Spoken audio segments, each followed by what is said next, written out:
दहिसरमध्ये 19 गाळ्यांवर तोडक कारवाई करण्यात आली। शुक्ला कंपाऊंड भागामध्ये बीएमसीने ही तोडक कारवाई केली, तर अचानक कारवाई केल्यानं स्थानिक नागरिकांमध्ये संताप आहे। अधिकारी बिल्डरवर तातडीनं गुन्हा दाखल करण्याची मागणी देखील आता स्थानिकांनी केलेली आहे।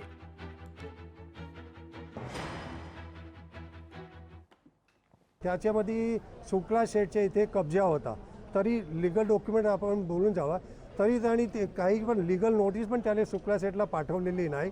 म्हणजे आम्ही म्हणतो की ही पहिले इनिशियल डॉक्युमेंट खत्रीच्या तो जो लीगल नाही आहे। 2004 पर्यंतचे स्ट्रक्चर प्रोटेक्टेड स्ट्रक्चर होतात, त्याच्यामध्ये तुम्ही काही कारवाई केली तुम्ही उचित कॉम्पेन्सेशन द्यायला पाहिजे, काहीतरी तुम्ही एक अल्टरनेट काही जगा द्यायला पाहिजे।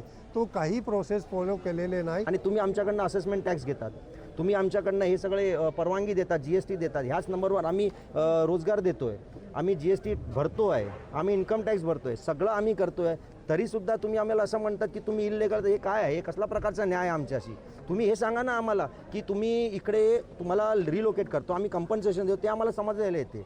पण तुम्ही म्हणतात की नाही हे झोपडे तोडूनच टाकायचे आणि तुमचे व्यवसाय वगैरे तुम्ही बंद करून इकडून निघून जावा, हे कसलं आहे प्रकरण? त्यावेळी जो तहसीलदार इकडचे तलाठी होते त्यांनी सगळ्यांच्या घरी जाऊन प्रत्येकाच्या गाळ्यामध्ये कमर्शियलमध्ये चाळीत जाऊन प्रत्येकांच्याकडे तुमचं किती नुकसान झालं आहे, तर आमचं तिथे नुकसान पण रेकॉर्ड झालेलं की आमचं ह्या पाणी भरल्यामुळे आमचं किती किती नुकसान झालं आहे।